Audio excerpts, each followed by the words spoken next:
I am dropping a truth bomb on you today. Your Crohn's and colitis probably is not autoimmune. Now I'm going to show you why your doctor is totally wrong about this and of course what is really going on. In this big fancy board you see behind me, there's a reason for it, we'll get there. But by the time you finish this episode, you're finally going to know why your IBD is not autoimmune. Probably. You're going to know why it feels like your body is attacking itself and what's really going on, and of course what you can do about it to begin reversing this process, which is again probably not autoimmune.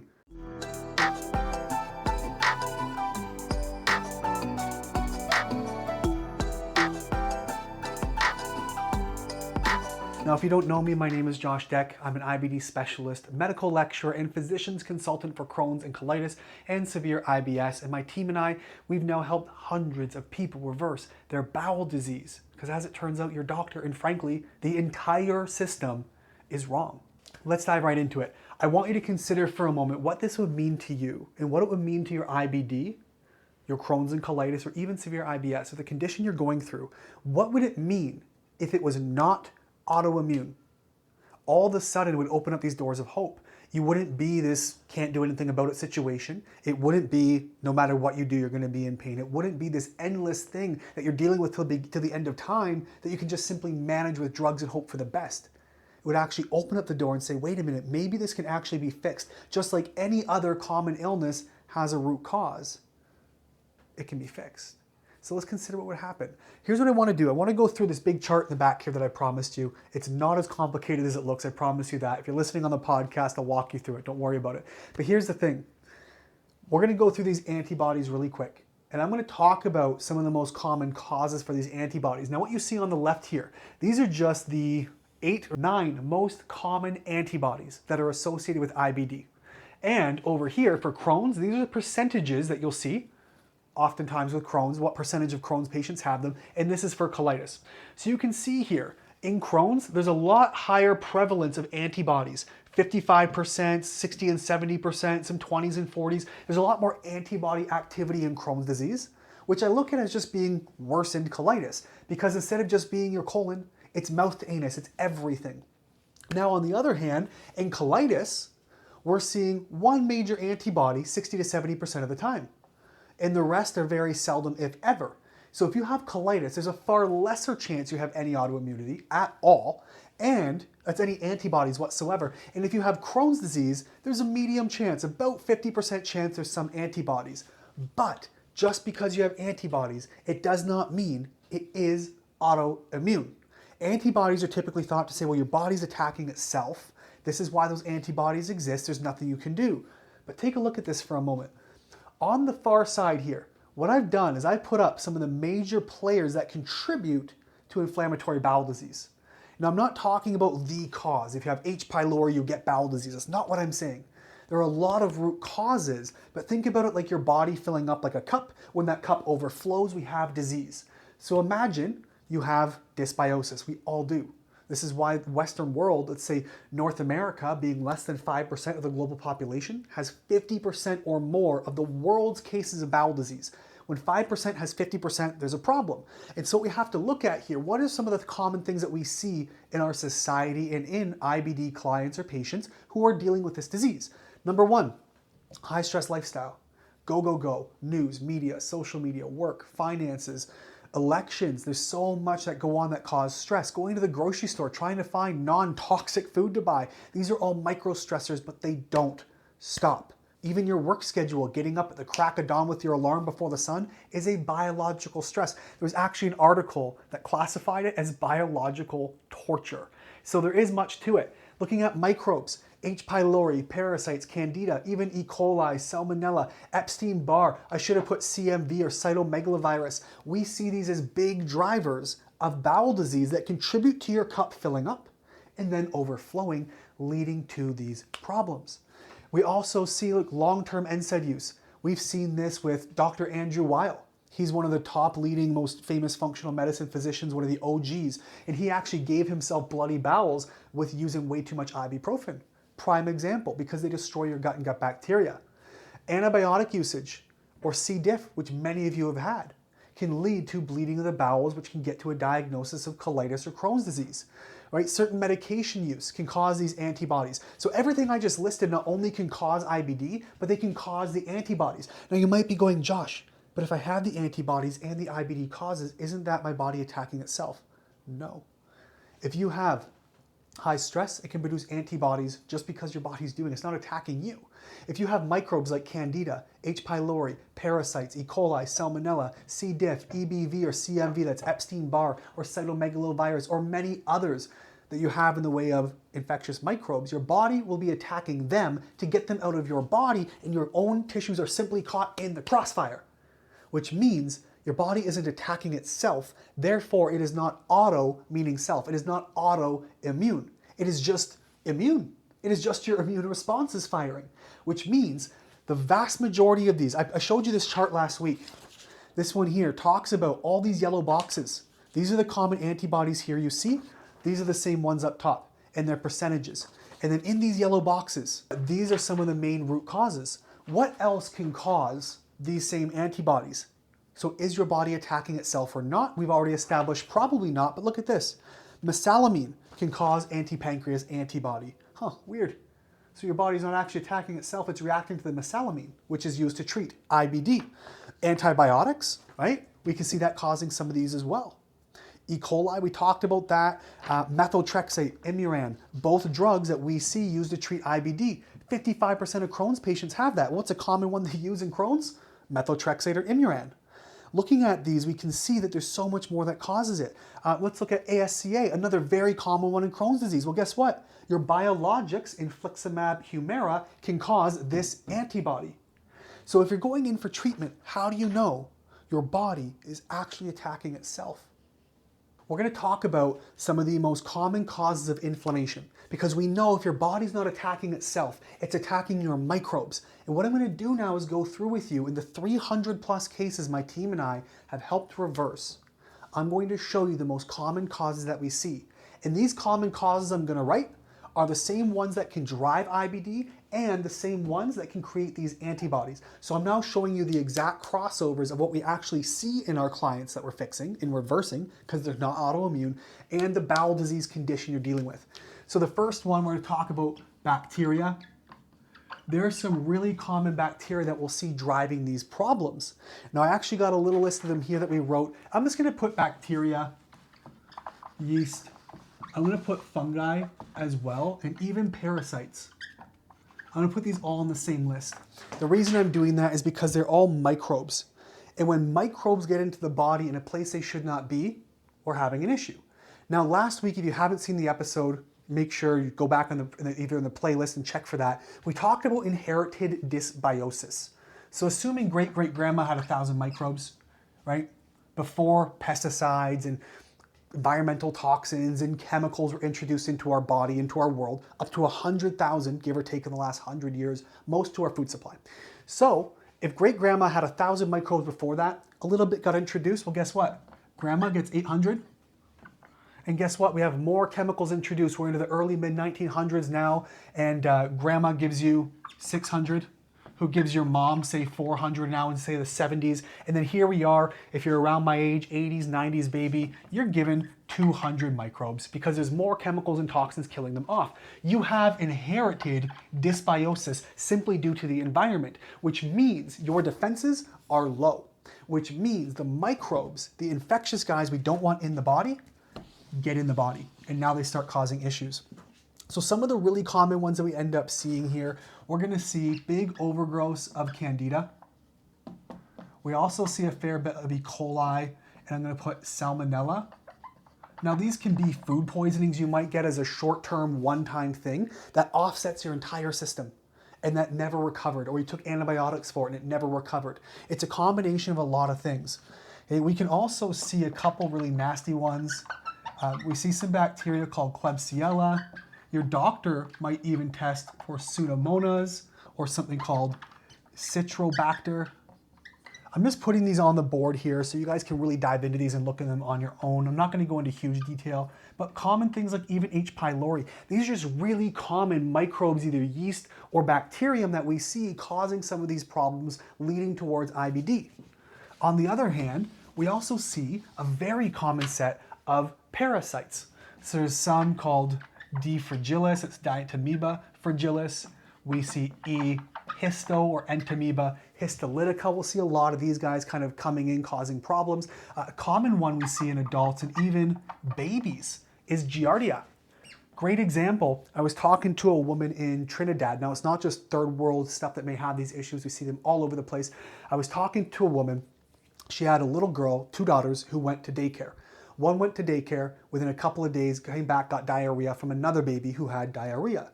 So that daughter came home, and in a couple of days, her youngest daughter then had diarrhea. And within a couple of months, she started with blood in the stool. Now she is 1 or 2 years old.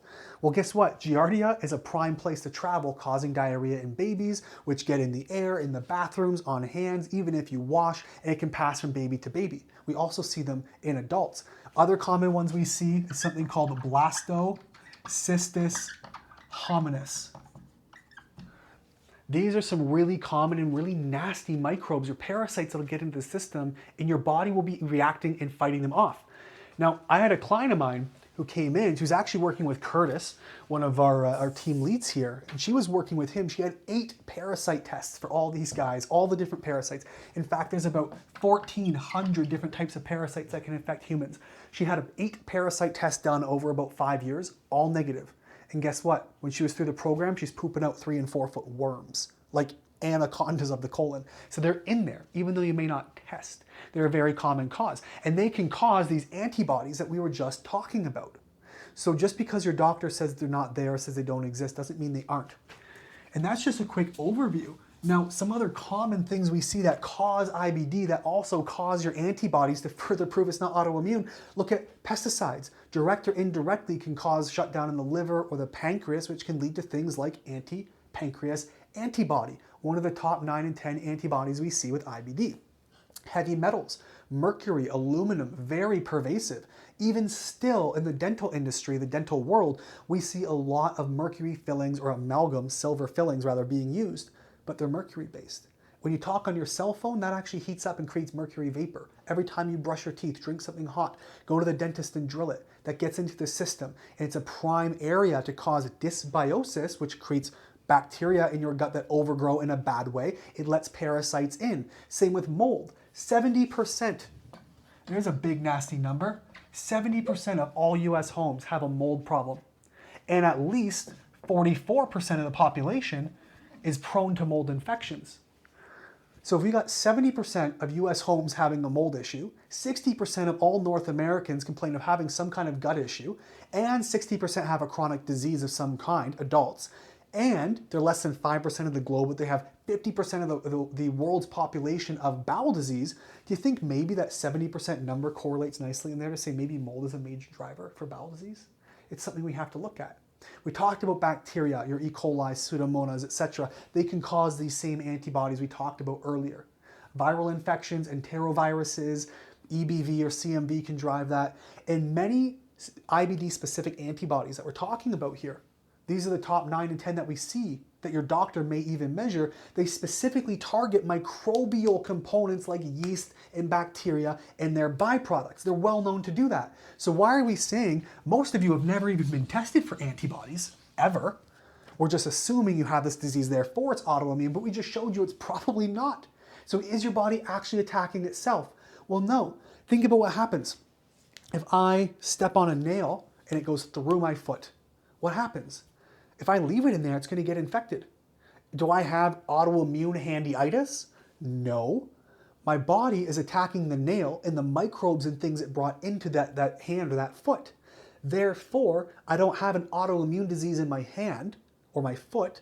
I have an immune response. If you have parasites or yeast or fungi or microbes inside of your gut and your body is attacking them, do you automatically have an autoimmune condition? Or do you have inflammation in the area and your body is attacking something else? Your tissues are simply caught in the crossfire. If you can understand that and maintain that position that, wait a minute, it's probably not actually autoimmune, then suddenly you realize that there's much more to this picture, that much more can be done. So let's talk about how this creates this disease process really quick. Now, if you're here listening on the live and you're going, oh, Josh, this makes sense. Nobody's ever told me this before. The most common thing we say is like, it's been 15 minutes. Most common thing I hear is that you've told me more in 15 minutes than my doctor's told me in 15 years. If you're in that situation, check the links below if you want to get a hand on how to do this and how to go through the gut health solution with us. We can get you some help. There's links linked below. You can simply schedule in a call with me and my team. So let's talk about this. I want to talk about how this drives disease. All the things that we've talked about so far, all of the toxins, the microbes, the parasites, bacteria, the yeast and fungus. Let's talk about this. They create leaky gut. We've talked about leaky gut before. If you're new here, I'm going to go over it with you. Picture your cells sort of held together like a quilt, like a stitched together quilt, right? All your little cells are held together with these stitches called gap junctions. They hold it together. What happens when the stitches in a quilt start to tear? Well, they spread apart and your quilt starts to come apart. Well, if these are cells in your intestines, and normally you eat things that go from the inside of your intestines, they want to get to your bloodstream, right? What they're going to do is they're going to go from the gut, they're going to pass through, and they go check or balance, yes or no, you're coming through or you're not. And they pass it into your blood or your lymphatic system, and then it circulates around the body. But what happens when you have leaks in the gut? Well, they don't go through the checks and balances, pass or not. They actually just sneak through and go whether your body wants them to or not, which gets into your blood. And now you have all these bad guys floating around the body, and it triggers an immune response, and it fills your cup. Your body becomes more inflamed, your immune system becomes overstressed and overreacted, which can lead to more antibody production. There's oxidative stress. If you're familiar with antioxidants, help with that oxidative stress. It's on a cellular level. It has to do with electrons and kind of punching holes through stuff. Nutrient deficiencies. Really, the only two ways we get sick, the only reasons, is either deficiencies, oops, that's not even, no, it's going to say deficiencies, I'm a bad speller, or it's going to be toxicities.